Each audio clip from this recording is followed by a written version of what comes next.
Specialist পরীক্ষার্থী আমি খালিদ হাসান আর Khalid Bangla study room চ্যানেলে নতুন আরেকটি ভিডিওতে তোমাদের স্বাগত জানাই।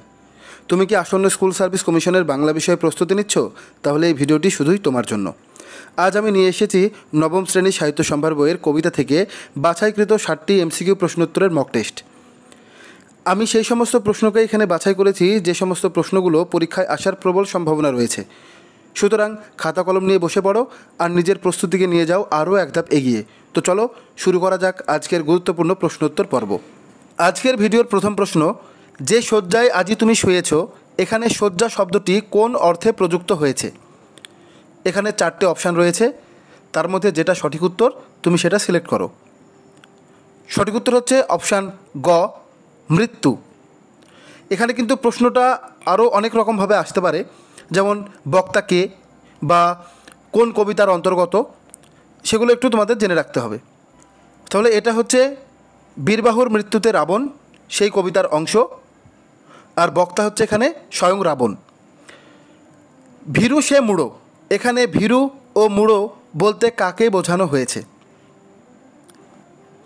সঠিক উত্তর অপশান ঘ, জন্মভূমি রক্ষার জন্য যে প্রাণ দিতে ভয় পায় তাকে বোঝানো হয়েছে। এ বজ্র আঘাতে, এখানে বজ্র আঘাতের অন্তর্নিহিত অর্থ কী? সঠিক উত্তর অপশান গ, প্রিয়পুত্র বীরবাহুর মৃত্যু সংবাদ। আমি কহিতে অক্ষম, এখানে রাবণ কি বলতে অক্ষম? সঠিক উত্তর অপশান ক, পুত্র মৃত্যুর যন্ত্রণা। এখানে প্রশ্নটা এইভাবে আসতে পারে, আমি কহিতে অক্ষম, এখানে আমি কে, তিনি কি বলতে অক্ষম? তাহলে এখানে কি বলতে অক্ষম? পুত্র মৃত্যুর যন্ত্রণার কথা বলতে তিনি অক্ষম, আর আমি হচ্ছেন এখানে রাবণ। ফেনাময় ফনাময় যথা ফণিবর, কাকে ফণিবরের সঙ্গে তুলনা করা হয়েছে? সঠিক উত্তর অপশান ঘ, সমুদ্রের ওপর পাথরের বাঁধের দুই পাশে জল তরঙ্গ সমূহকে ফণিবর বলা হয়েছে। আচ্ছা, এখানে ফণিবর কে যদি হয়, ফণিবর হচ্ছে সর্পরাজ বাসুকীকে বলা হয় ফণিরাজ, একটু জেনে রাখো এটা। হা পুত্র হা বীরবাহু, শূন্যস্থান কেমনে ধরিব প্রাণ তোমারও বিহনে, শূন্যস্থানে যে শব্দটি বসবে। দেখো 4টে অপশান দেওয়া আছে। সঠিক উত্তর অপশান ক, বীরেন্দ্র কিশোরী। দেখো এখানে বীরেন্দ্র কিশোরী বলতে বীরবাহুকে বোঝানো হলো। আবার অভিষেক কবিতায় আছে, কনক আসন ত্যাজি বীরেন্দ্র কিশোরী প্রণমিয়া ধাত্রী চরণে, কহিলা কি হেতু মাতো গতিতব আজি এ ভবনে। এখানে বীরেন্দ্র কিশোরী আবার ইন্দ্রজিৎকে বোঝানো হচ্ছে, এই বিষয়টা একটু লক্ষ্য রাখবে। বীরবাহুর মৃত্যুতে রাবণে, সেখানে বীরেন্দ্র কিশোরী বলা হলো বীরবাহুকে, আবার অভিষেক কবিতায় বীরবাহু বলা হয়েছে ইন্দ্রজিৎকে। তব পদে এ মম মিনতি, কার পদে রাবণ এই মিনতি জানিয়েছে? অপশানগুলো দেখো। সঠিক উত্তর হচ্ছে বারীন্দ্র, অপশান ঘ সঠিক উত্তর বারীন্দ্র। জ্যোতি শীর্ষক গানটি কোন পত্রিকায় প্রকাশিত হয়েছিল? 4টে অপশান আছে, দেখো। সঠিক উত্তর অপশান ঘ, সবুজপত্র। আমরা প্রত্যেকেই জানি যে প্রমথ চৌধুরী সম্পাদিত সবুজপত্র পত্রিকা 1321 বঙ্গাব্দে অর্থাৎ ইংরেজি 1914 খ্রিস্টাব্দে প্রথম প্রকাশিত হয়েছিল। পরের প্রশ্ন আছে, জ্যোতি শীর্ষক গানটি কবে রচিত হয়? অর্থাৎ রবীন্দ্রনাথ ঠাকুর এই জ্যোতি গানটি কবে রচনা করেন? অপশানগুলো দেখে উত্তর ঠিক করো। সঠিক উত্তর হচ্ছে অপশান ক, 30শে আশ্বিন 1321 বঙ্গাব্দ অর্থাৎ ইংরেজিতে 17ই অক্টোবর 1914 খ্রিস্টাব্দ। তোমাদের জন্য এখানে প্রশ্ন হচ্ছে, রবীন্দ্রনাথ ঠাকুর জ্যোতি গানটির রচনাস্থান কোথায়? রবীন্দ্রনাথ ঠাকুর কোথায় বসে এই গানটি লিখেছিলেন? পরের প্রশ্ন আছে, তোমারই হোক জয় লাইনটি জ্যোতি কবিতায় যতবার ব্যবহৃত হয়েছে? তোমারই হোক জয় এই লাইনটা কতবার ব্যবহার করা হয়েছে? সঠিক উত্তর অপশান গ, 6 বার। এরপরে যে দুটো প্রশ্ন আছে একটু ভালো করে খেয়াল করবে।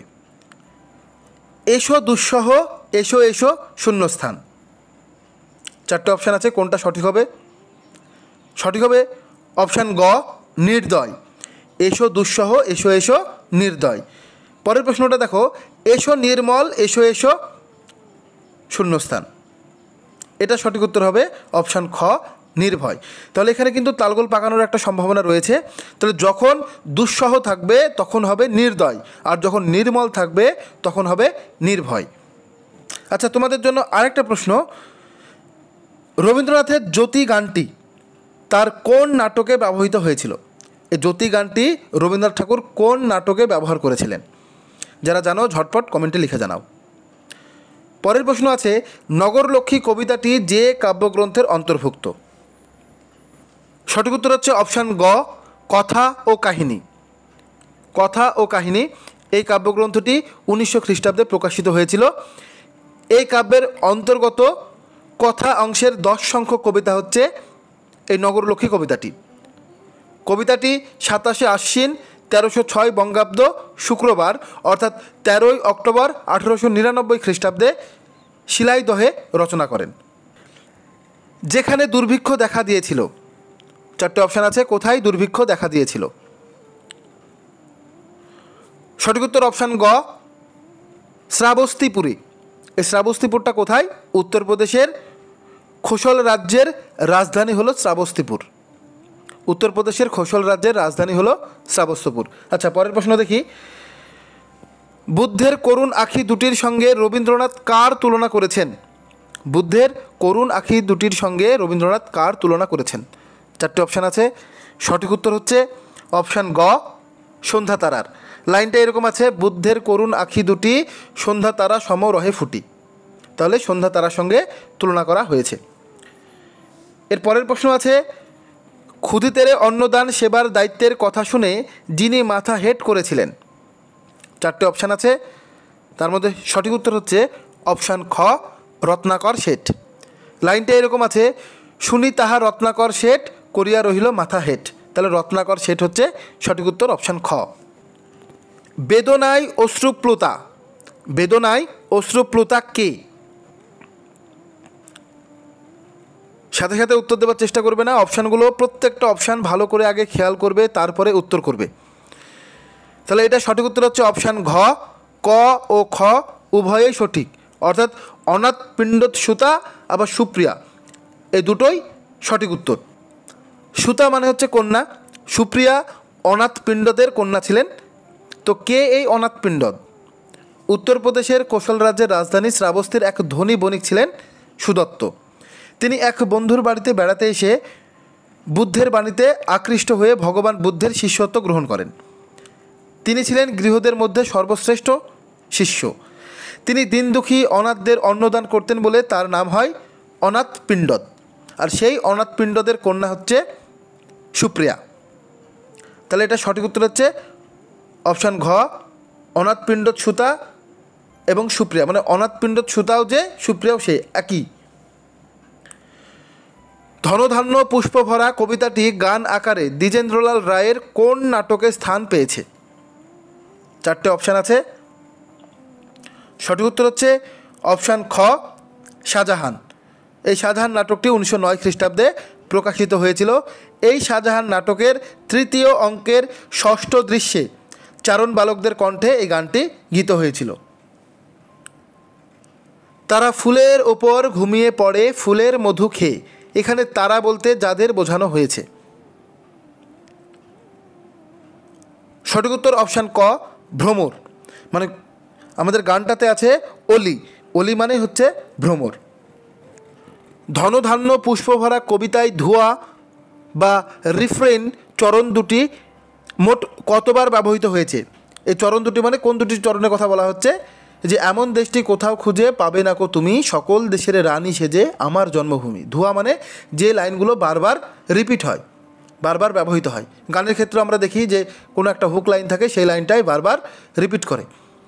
তাই এটা সঠিক উত্তর হচ্ছে অপশান খ, 5 বার। ভাইয়ের মায়ের এত স্নেহ কোথায় গেলে পাবে কেহ, ওমা তোমার শূন্যস্থান বক্ষে আমার ধরি। শূন্যস্থানে যে শব্দটি বসবে।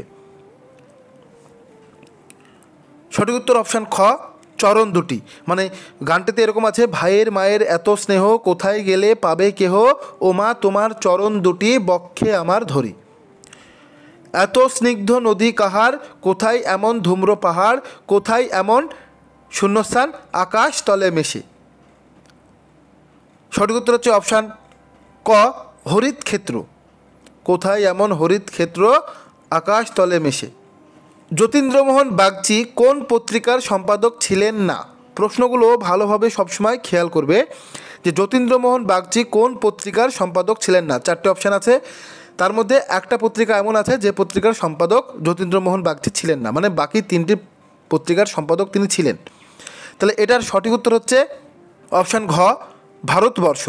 ভারতবর্ষ বাদে তিনি বাকি 3টে অর্থাৎ মানসী, যমুনা এবং পূর্বাচল এই 3টে পত্রিকার সম্পাদক ছিলেন। দিদি শব্দটি কাজলা দিদি কবিতায় যতবার আছে? দিদি শব্দটি কাজলা দিদি কবিতায় যতবার আছে? অপশানগুলো ভালো করে দেখো। সঠিক উত্তর হচ্ছে অপশান খ, 8 বার আছে এই দিদি শব্দটি। আর কাজলা দিদি এই শব্দটা আছে 4 বার। তাহলে মোট দিদি শব্দটা আছে 12 বার, অর্থাৎ দিদি 8 বার আছে আর কাজলা দিদি আছে 4 বার, দিয়ে মোট 12 বার। তাহলে এখানে সঠিক উত্তর যদি শুধু দিদি আসে তাহলে হবে 8 বার, আর যদি শুধু কাজলা দিদি আসে তাহলে হবে 4 বার।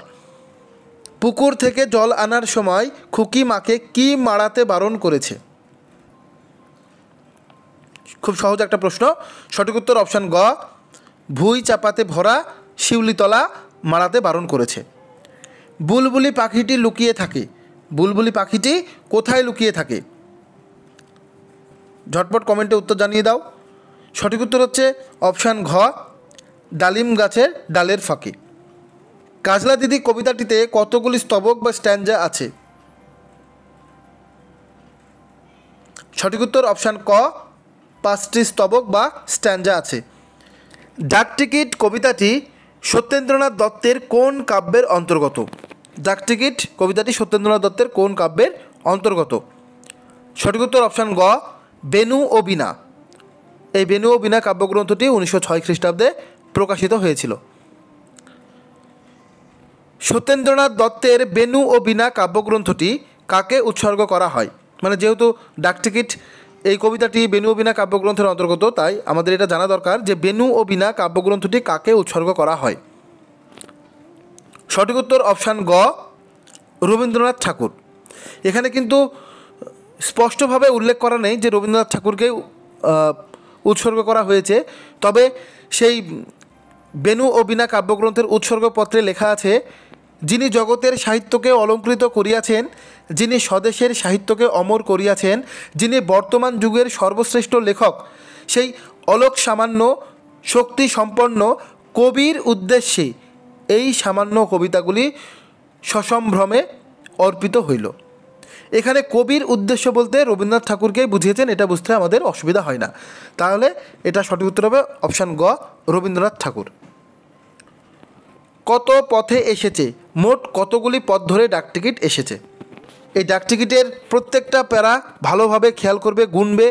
প্রত্যেকটা প্যারা থেকে কিন্তু প্রশ্ন আসার সম্ভাবনা অনেক বেশি। তাহলে এটা সঠিক উত্তর হচ্ছে অপশান গ, 13টি। মানে 13টি দেশ থেকে ডাকটিকিট এসেছে। বা প্রশ্নটা এরকমও হতে পারে যে ডাকটিকিট কবিতায় মোট কতগুলি দেশের উল্লেখ আছে, তাহলে সেটার উত্তর হবে 13টি।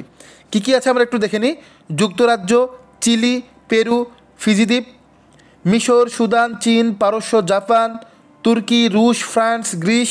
তাহলে এই 13টা দেশ থেকে বা পথ থেকে ডাকটিকিটগুলো এসেছে। কোন দেশের ডাকটিকিটে শান্তি দেবী আছে? 4টে অপশান। তাহলে এটার সঠিক উত্তর হচ্ছে অপশান খ, গ্রিস। গ্রিস হচ্ছে ইউরোপ মহাদেশের দক্ষিণ পূর্ব অংশের একটি রাষ্ট্র, যার রাজধানী হচ্ছে এথেন্স। তো এই গ্রিক পুরাণ অনুযায়ী শান্তি দেবী হলেন ইরিন। ইরিন শব্দের অর্থই হচ্ছে শান্তি। ইনি গ্রিক দেবতা জিউসের কন্যা, আর এর মাতার নাম হচ্ছে থেমিস। তিনি হচ্ছেন ন্যায়ের দেবী।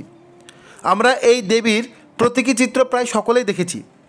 প্লুটোসকে কোলে নিয়ে আছেন, এই যে ছবিতে দেখতে পাচ্ছ। এই ভাস্কর্যটি তৈরি করেন বিখ্যাত ভাস্কর কেফিসোডোটস। এই ভাস্কর্যটি শান্তির কোলে সমৃদ্ধি ধারণের প্রতীক। পরের প্রশ্ন আছে, ডাকটিকিট কবিতার 3য় স্তবকে বিভিন্ন দেশের ডাকটিকিটের মোট কতগুলি প্রতীক ব্যবহৃত হয়েছে?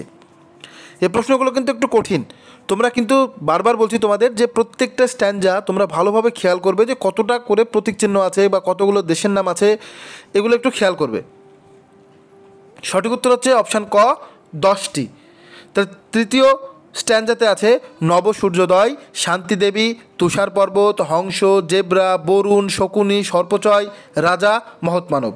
তাহলে এই 10টি প্রতীক ব্যবহৃত হয়েছে। ডাকটিকিট কবিতার চতুর্থ স্তবকে বিভিন্ন দেশের ডাকটিকিটের মোট কতগুলি প্রতীক ব্যবহৃত হয়েছে? তাহলে তৃতীয় স্তবক দেখলাম 10টি, এবার চতুর্থ স্তবকে কতগুলো আছে? সঠিক উত্তর হচ্ছে অপশান ঘ 15টি। এখানে আছে যুগ্ম হস্তি, যুগ্ম সিংহ, ভয়ঙ্কর ড্রাগন, দীপ্ত সূর্য, সূর্যমুখী, ফিনিক্স, নিশান, ময়ূর, হরিণ, কপি, কপি মানে হচ্ছে বাদুর, হ্যাঁ। তারপর হচ্ছে বাষ্প জলযান, দেবদূত, অর্ধচন্দ্র, মুকুট, বিষাণ, এই 15টি প্রতীক এখানে ব্যবহৃত হয়েছে। ডাকটিকিট কবিতায় যে ফুলের নাম উল্লেখ আছে? এটা সঠিক উত্তর হচ্ছে অপশান খ সূর্যমুখী। আমরা চতুর্থ স্তবকে দেখলাম যে সূর্যমুখী ফুলের কথা এখানে উল্লেখ আছে, তাহলে সূর্যমুখী। পরের প্রশ্ন আছে, বাংলা সাহিত্য জগতে যে কবি প্রথম সাহিত্য কীর্তির জন্য কারাদণ্ড ভোগ করেন তিনি হলেন? মানে কে প্রথম তার লেখার জন্য হাজতবাস করেছেন? সঠিক উত্তর হচ্ছে অপশান ঘ কাজী নজরুল ইসলাম। এই কাজী নজরুল ইসলামের প্রথম কাব্যগ্রন্থ অগ্নিবীণা, যেটা 1922 খ্রিস্টাব্দে প্রকাশিত হয়েছিল, সেটি ব্রিটিশ সরকারের কোপানলে পড়ে এই কাব্যগ্রন্থটি বাজেয়াপ্ত করা হয়। এই কাব্যগ্রন্থে মোট 12টি কবিতা ছিল, তার মধ্যে 3 নম্বর কবিতা হচ্ছে রক্তম্বর ধারিণী মা। এই কবিতার জন্য নজরুলকে কারাবরণও করতে হয়েছিল। তোমাদের আরেকটু বলে রাখি, এই যে কাজী নজরুল ইসলামের প্রথম কাব্যগ্রন্থ অগ্নিবীণা, এই অগ্নিবীণা নামকরণটি তিনি রবীন্দ্রনাথের প্রতি নজরুলের যে অন্তরের আকর্ষণ অনুভব করতেন তারই প্রমাণ হচ্ছে এই অগ্নিবীণা কাব্যের নামকরণটি। কারণ রবি ঠাকুরের একটি গানই এর প্রেরণার পেছনে রয়েছে, অগ্নিবীণা বাজাও তুমি কেমন করে, সেখান থেকেই কিন্তু কাজী নজরুল এই নামটি গ্রহণ করেছেন। আচ্ছা, পরের প্রশ্ন আছে, কাজী নজরুল ইসলামের ঈশ্বর কবিতাটি কোন কাব্যের অন্তর্গত? সঠিক উত্তর অপশান ক সাম্যবাদী। এই কাব্যগ্রন্থটি 1925 খ্রিস্টাব্দের 25শে ডিসেম্বর প্রথম প্রকাশিত হয়। এই কাব্যগ্রন্থে মোট 11টি কবিতা আছে। ঈশ্বর হলো এই কাব্যগ্রন্থের 3 নম্বর কবিতা। আচ্ছা, পরের প্রশ্ন দেখি, কবি ঈশ্বরকে দেশে দেশে খুঁজতে বারণ করেছেন কেননা? খুব সহজ একটা প্রশ্ন। সঠিক উত্তর অপশান ক প্রত্যেক মানুষের মধ্যেই রয়েছে ঈশ্বরের অবস্থান। রত্ন চিনিয়া মনে করে ওরা, রত্ন করেও চেনে। এখানে ওরা বলতে যাদের বোঝানো হয়েছে? সঠিক উত্তর অপশান ঘ বণিকদের। ঈশ্বর কবিতায় উদ্ধৃতিপূর্ণ শব্দবন্ধটির উল্লেখ করো। মানে ঈশ্বর কবিতাতে কোন শব্দটা কোটেশনের মধ্যে রয়েছে?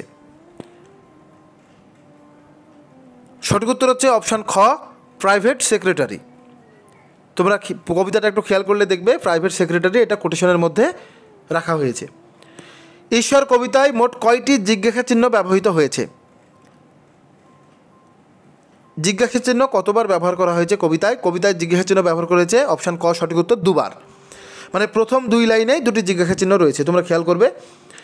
আচ্ছা, এরপরের প্রশ্ন রয়েছে, এখানে আকাশ নীল কবিতাটি জীবনানন্দের যে কাব্যগ্রন্থ থেকে নেওয়া হয়েছে? সঠিক উত্তর অপশান গ রূপসী বাংলা। এটি জীবনানন্দ দাশের 6ষ্ঠ প্রকাশিত কাব্যগ্রন্থ। কাব্যটি প্রকাশ পায় 1957 খ্রিস্টাব্দে, জীবনানন্দের মৃত্যুর 3 বছর পর। এই কাব্যের কবিতাগুলি লিখিত হয়েছিল মার্চ মাসে 1934 খ্রিস্টাব্দে। আর তা জানতে পারা যায় যে একটা খাতাতে তিনি লিখেছিলেন, সেই খাতাতে তিনি তারিখটা দিয়েছিলেন। সেই খাতাতে মোট 73টি কবিতা ছিল, যার মধ্যে থেকে 62টি কবিতা নিয়ে কবির ভাই একটি কাব্যগ্রন্থ প্রকাশের সিদ্ধান্ত গ্রহণ করেছিলেন। এই লেখার খাতা থেকে মুদ্রণযোগ্য, মানে যেগুলো ছাপানোর যোগ্য, সেরকম পাণ্ডুলিপি তৈরি করেন কবি ভূমেন্দ্র গুহ। আর তাতে সহায়তা করেছিলেন কবিরই বোন সুচরিতা দাশগুপ্ত। এই আলোচ্য এখানে আকাশ নীল আমাদের যেই কবিতাটি, এই কবিতাটি সেই কাব্যগ্রন্থের 30 সংখ্যক কবিতা। সজিনার ফুলের রঙের সাথে যার তুলনা করা হয়েছে? অপশানগুলো ভালো করে দেখো। সঠিক উত্তর হচ্ছে অপশান ক আশ্বিনের আলোর সাথে। বাংলার নীলাভ আকাশে জুড়ে যে ফুল ফুটে থাকে? তাহলে এটা সঠিক উত্তর হচ্ছে অপশান খ, সজিনার ফুল। দেখবে কবিতায় সজিনার ফুলের রং হিম বা বরফের মতো সাদা বলা হয়েছে। এই সাদা বানানটা একটু লক্ষ্য করলে দেখবে সেখানে তালুবস্য আকার দয়াকার এই বানানটিকে ব্যবহার করা হয়েছে। এবার প্রশ্ন হলো কেন? ব্যাপারটা হচ্ছে যে আধুনিক বাংলা সাহিত্যের কবিরা সাধারণত আবিধানিক অর্থের অতিক্রম করে যখন বিশেষ ব্যঞ্জনাবহ বা গভীর অর্থে সাদা শব্দটির ব্যবহার করেন তখন সাদা ব্যবহার না করে মানে সেখানে তালুবস্য ব্যবহার করা হয়। এই বানানটিকেই তারা ব্যবহার করে থাকেন। আর এটা জীবনানন্দ দাশ আর বুদ্ধদেব বসুর কবিতায় অনেক তিনারা ব্যবহার করেছেন। মানে অনেক এরকম শব্দ দেখতে পাওয়া যায় যে বানানের যে ডিকশনারিতে যে বানান রয়েছে তার ঊর্ধ্বে গিয়ে তারা বানানটা চেঞ্জ করে লিখেছেন। মুকুন্দরাম চক্রবর্তীর চণ্ডীমঙ্গল কাব্যের চরিত্র নয় যেটি, এখানে 4টি অপশান আছে। সঠিক উত্তর হচ্ছে অপশান ঘ, বেহুলা। বেহুলা হচ্ছে মনসামঙ্গল কাব্যের নায়িকা চরিত্র। আর বাকি যে 3টে আছে ধনপতি, শ্রীমন্ত, লহনা, এগুলো চণ্ডীমঙ্গলের কাহিনী। মুকুন্দরামের চণ্ডিকামঙ্গল লেখা বাধা পাই কেন? কী কারণে লেখা বাধা পাবে বলে কবি মনে করেছেন? এটা সঠিক উত্তর হচ্ছে অপশান ঘ, কোকিলের ডাক শুনে। মানে কবিতা এরকম আছে, যখন মুকুন্দরাম হাই লিখিতেছিলেন বসে দুপহরে সাধের সে চণ্ডিকামঙ্গল, কোকিলের ডাক শুনে লেখা তার বাধা পায় থেমে থেমে যায়। তাহলে এখানে প্রশ্ন কিন্তু এরকমও আসতে পারে যে মুকুন্দরাম চক্রবর্তী কখন চণ্ডিকামঙ্গল লিখছিলেন, তাহলে হবে দুপহরে, মনে রাখবে একটু। আচ্ছা, পরের প্রশ্ন দেখি আমরা। এখানে আকাশনীল কবিতায় কতগুলি ফুলের নাম আছে? সঠিক উত্তর হচ্ছে অপশান ক, 2টি। সেই 2টি ফুল কি? সজিনার ফুল আর আকুন্দ ফুল। এখানে আকাশনীল কবিতায় কোকিলের শব্দটি যতবার ব্যবহৃত হয়েছে, কোকিলের শব্দটি কতবার ব্যবহার করা হয়েছে? সঠিক উত্তর অপশন খ, 4বার। 4বার কোকিলের শব্দটি ব্যবহার করা হয়েছে। মধুমতি নদী দিয়া কবিতাটি কোন কাব্যের অন্তর্গত? মধুমতি নদী দিয়া এটা জসীমউদ্দিনের লেখা, পল্লী কবি বলা হয় তাকে। তো সেই জসীমউদ্দিনের কোন কাব্যগ্রন্থের অন্তর্গত? সঠিক উত্তর হচ্ছে অপশান গ, সুজন বাদিয়ার ঘাট। আর নকশিকাতার মাঠ থেকে ব্যথার বাসি নেওয়া হয়েছে, অলরেডি তোমরা সেটা জানো। তো এখানে সুজন বাদিয়ার ঘাট থেকে এই মধুমতি নদী দিয়া কবিতাটি গৃহীত হয়েছে। মানে এটি একটি কাব্য উপন্যাস। মানে আমরা অন্যান্য কাব্যগ্রন্থের ক্ষেত্রে দেখি যে আলাদা আলাদা কবিতা, মানে যার বিষয়বস্তু বা ভাববস্তু এক, সেই সমস্ত কবিতাগুলোকে একত্র করে একটা কাব্যগ্রন্থ তৈরি করা হয়। কিন্তু এটা হচ্ছে কাব্য উপন্যাস, মানে এই কাব্যগ্রন্থের শুরু থেকে শেষ পর্যন্ত একটাই কাহিনী আছে, উপন্যাসের মতো একটা কাহিনী বর্ণিত হয়েছে। যেমন নকশিকাতার মাঠ যেমন ছিল ঠিক সেই রকম। তো এই কাব্যগ্রন্থটির প্রকাশকাল হচ্ছে 1933 খ্রিস্টাব্দ। এই কাব্যে মোট 6টি পর্ব আছে, তার মধ্যে 5 নম্বর পর্ব যেটা বেদের বহর, সেখান থেকে আমাদের এই পাঠ্য মধুমতি নদী দিয়া কবিতাটি গৃহীত হয়েছে। চলো পরের প্রশ্ন দেখি। তোমার সুজন বাদিয়ার ঘাট অতীব প্রশংসার যোগ্য। এ বই যে বাংলার পাঠক সমাজে আদৃত হবে সে বিষয়ে আমার লেশমাত্র সন্দেহ নাই। এই প্রশংসা কে করেছেন? সঠিক উত্তর অপশান খ, রবীন্দ্রনাথ ঠাকুর। জলের ওপরে ভাসিয়া চলেছে শূন্যস্থান, শূন্যস্থানে সঠিক শব্দটি বসাও। তাহলে এটা সঠিক উত্তর হচ্ছে অপশান ঘ, কোলাহল মারামারি। একটু খেয়াল করবে, কবিতাটা ভালো করে পড়বে, দেখতে পাবে। আচ্ছা, শস্যের ক্ষেত কেমন করে বেদেদের ডাকছে? শস্যের ক্ষেত কেমন করে বেদেদের ডাকছে? সঠিক উত্তর হচ্ছে অপশান খ, আলপনা একে। বুদ্ধদেব বসুর ইলিশ কবিতাটি কোন কাব্যের অন্তর্গত? ইলিশ কবিতাটি কোন কাব্যের অন্তর্গত? সঠিক উত্তর হচ্ছে অপশান ঘ, দময়ন্তী। এই দময়ন্তী কাব্যগ্রন্থটি 1943 খ্রিস্টাব্দে প্রকাশিত হয়েছিল। আর এই ইলিশ কবিতাটি কবি 1938 খ্রিস্টাব্দে জুন মাসে লিখেছিলেন। বুদ্ধদেব বসু তার এই কাব্যগ্রন্থটি জীবনানন্দ দাশকে উৎসর্গ করেন। এই প্রাসঙ্গিক তথ্যগুলো একটু জেনে রাখবে। আচ্ছা, এর পরের প্রশ্ন আছে, বুদ্ধদেব বসুর ইলিশ কবিতায় যে 2টি নদীর নাম আছে, এখানে 2টো নদীর নাম আছে, তোমরা কবিতাটা পড়লেই বুঝতে পারবে। তাহলে সঠিক উত্তর কোনটা হবে? সঠিক উত্তর হবে অপশান গ, পদ্মা ও মেঘনা। পদ্মা ও মেঘনা। ইলিশ কবিতায় কয়টি স্থান নামের উল্লেখ আছে? ইলিশ কবিতায় কয়টি স্থান নামের উল্লেখ আছে, মানে কয়টি জায়গার উল্লেখ আছে? সঠিক উত্তর হচ্ছে অপশান খ, 3টি। কোন কোন জায়গার নাম আছে? বাংলাদেশ, গোয়ালন্দ আর কলকাতা। তাহলে আমরা বাংলাদেশ এবং কলকাতা সম্পর্কে জানি, তবে বলো তো গোয়ালন্দ কোথায় অবস্থিত? আচ্ছা, আমি বলে দিচ্ছি। গোয়ালন্দ হলো বাংলাদেশের ফরিদপুর জেলায় অবস্থিত পদ্মা তীরবর্তী একটি বন্দর। এখানে পদ্মা তীরে গোয়ালন্দ ঘাট আছে এবং দুটি রেল স্টেশনও আছে। ইস্টার্ন বেঙ্গল রেলওয়ে 1871 সালে পদ্মার দক্ষিণ তীরে কলকাতা থেকে গোয়ালন্দ পর্যন্ত রেল লাইন চালু করে। 1964 সাল পর্যন্ত গোয়ালন্দের সঙ্গে কলকাতার রেল যোগাযোগ ছিল, এখন আর রেল যোগাযোগটা নেই। আচ্ছা, এর পরের প্রশ্ন আছে, নদীর নিবিড়তম উল্লাসে মৃত্যুর পাহাড়। কিসের মৃত্যুর পাহাড়? সঠিক উত্তর অপশন গ, ইলিশের। ইলিশ উৎসব যে সময় অনুষ্ঠিত হয়, এখানে প্রশ্নটা ভুল আছে, হ্যাঁ, মানে সময় হবে। ইলিশ উৎসব যে সময় অনুষ্ঠিত হয়। তাহলে সঠিক উত্তর হচ্ছে অপশান খ, বর্ষায়। আমরা জানি ইলিশ মাছ বর্ষার সময় হয়, তাহলে বর্ষায়। টিফিনের টাকা বাঁচিয়ে কবি যা নিয়ে আনতেন। টিফিনের টাকা বাঁচিয়ে কবি যা নিয়ে আনতেন,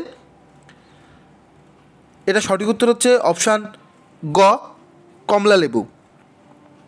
আমার হৃদয় বিনা তোমারই হাতে বাজে, কবির জীবন বিনা যার হাতে বাজে। কার হাতে বাজে জীবন বিনা? সঠিক উত্তর হচ্ছে অপশান খ, জন্মভূমির হাতে। জননী জন্মভূমি নামক কবিতাটি কোন কাব্যের অন্তর্ভুক্ত? কোন কাব্য থেকে নেওয়া হয়েছে? সঠিক উত্তর হচ্ছে অপশান খ, কাল মধুমাস। এই কাল মধুমাস কাব্যগ্রন্থটি 1966 খ্রিস্টাব্দের মে মাসে প্রকাশিত হয়েছিল, বাংলা জ্যৈষ্ঠ 1373 বঙ্গাব্দ। এই কাব্যগ্রন্থটি তিনি উৎসর্গ করেছেন রাজকৃষ্ণ মৈত্র মহাশয়কে। আবার কোনো কোনো বইয়ে আমি দেখেছি রমাকৃষ্ণ মৈত্রও লেখা আছে। তোমরা কোনটা সঠিক উত্তর হবে সেটা কমেন্টে জানাতে পারো। সর্বশেষ প্রশ্ন, জননী জন্মভূমি কবিতায় জননী শব্দটি কতবার ব্যবহৃত হয়েছে? সঠিক উত্তর অপশান খ, 5 বার। আর যদি মা বলে যে মা শব্দটি কতবার ব্যবহার করা হয়েছে, মা শব্দটি ব্যবহার করা হয়েছে মোট 3 বার, আর জননী হচ্ছে 5 বার। তাহলে এই ছিল আজকের আলোচনা। আমরা নবম শ্রেণীর সাহিত্য সম্ভার বইয়ের কবিতার থেকে মোট 60টি প্রশ্নের উত্তর আলোচনা করলাম। আশা করি প্রশ্নগুলো তোমাদের প্রস্তুতিতে উপকারে আসবে। মনে রেখো, এইবার প্রশ্ন টেক্সট ভিত্তিক হবে, তাই টেক্সটের প্রশ্নগুলো তুমি যতটা আয়ত্ত করতে পারবে ততটাই তোমার পক্ষে উপকার। যত তুমি আয়ত্ত করতে পারবে ততটাই আত্মবিশ্বাস নিয়ে তুমি কিন্তু পরীক্ষার হলে বসতে পারবে। তোমার যদি এই ভিডিওটি ভালো লাগে তাহলে একটা লাইক দিও, বন্ধুদের সাথে শেয়ার করো, আর হ্যাঁ, এই চ্যানেলে তুমি যদি নতুন হও তাহলে অবশ্যই চ্যানেলটিকে সাবস্ক্রাইব করতে ভুলো না। সামনে আসছে আরও গুরুত্বপূর্ণ টপিক নিয়ে আমি আলোচনা করব। তো দেখা হচ্ছে পরবর্তী একটি ভিডিওতে। ততক্ষণ পড়তে থাকো, পড়াশোনার মধ্যে থাকো, আর সবার জন্য রইল শুভেচ্ছা। পরীক্ষায় ভালো ফল করো এই কামনায় আজকে শেষ করছি। ধন্যবাদ।